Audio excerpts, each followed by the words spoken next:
So you decided your marketing needs a video. Great call, but then again, what else would a video producer say?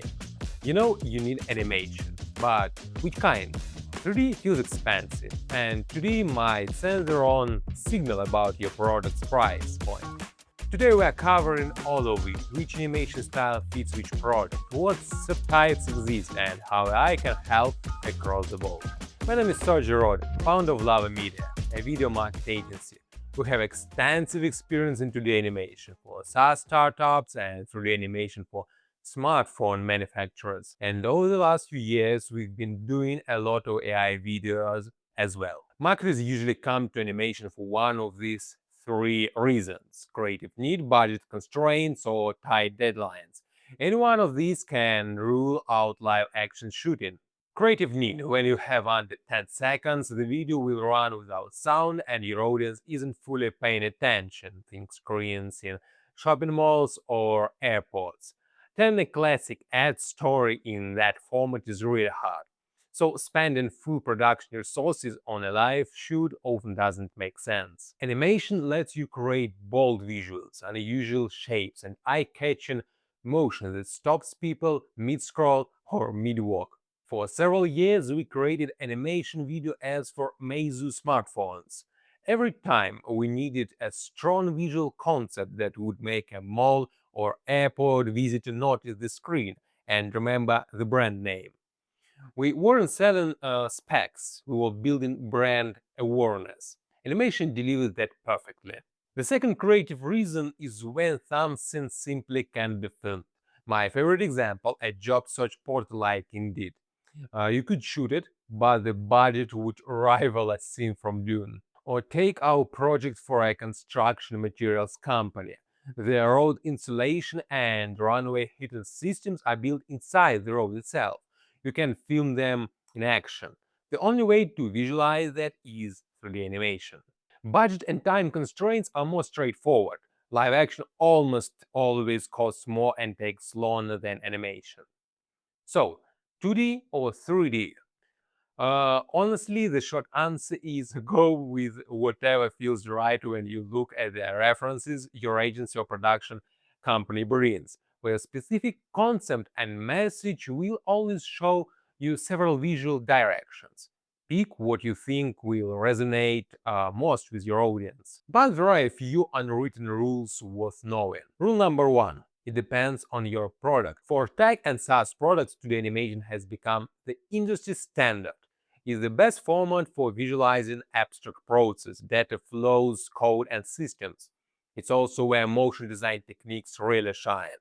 Seamless transitions, screen filling elements, dynamic overlays, like in this piece we made. When your product is hard to show physically, 2D gives it visual energy and movement. One thing worth knowing: 2D includes isometric projection, a style that gives the viewer a sense of depth and 3D space while still being produced in a 2D pipeline.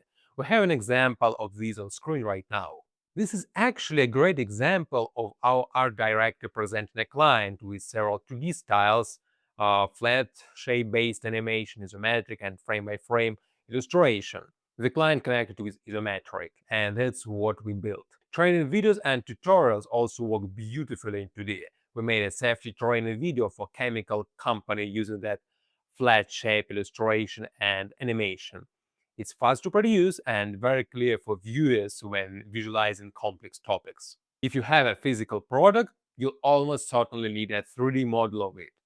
That doesn't mean the whole video has to be 3D.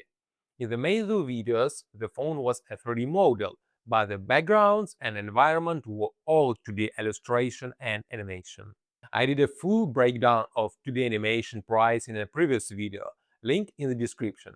Also linking to two case studies showing how we made the 2D animations mentioned here. Rule number two: it depends on whether you have characters. This one can get confusing.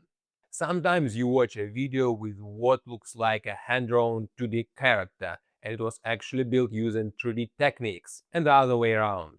Without getting too technical, if you need a character mascot that will appear across multiple videos, static images, and other marketing materials, you'll need a detailed 3D model. This is for a stylized character, not a realistic human. No matter how skilled the artist, realistic 3D human faces almost always look a little off. A mascot, on the other hand, is designed character. Nobody is scrutinizing whether the skin looks natural. Rule number 3 depends on whether you need photorealism. This is most critical for architectural walkthroughs and virtual tours, where viewers need to understand scale, value, and space. Rule number 4. It depends on whether you need fluid or material simulation. Think a medical video showing how molecules behave or a mechanical device operating underwater. If you need a realistic volume, reflections, and movement, 2D can do it. You can illustrate volumetric water with all its waves and light behaving 2D. In 3D, you can. So where does AI fit into all of this? AI doesn't care whether something is 2D or 3D. It just replicates whatever style you ask it to. Choosing AI isn't about picking a visual style. It's about choosing a production tool. Want isometric 2D? AI can do that. Want photorealistic 3D? AI can do that too. So as a marketer, here's your process. First, nail down your message. Then, work with your agency to find which animation style best expresses that message. After that, your production team will tell you whether AI can reduce costs on your specific project or whether the traditional pipeline is better fit. If you want professionals to guide you through every one of these steps, reach out to us at Lava Media.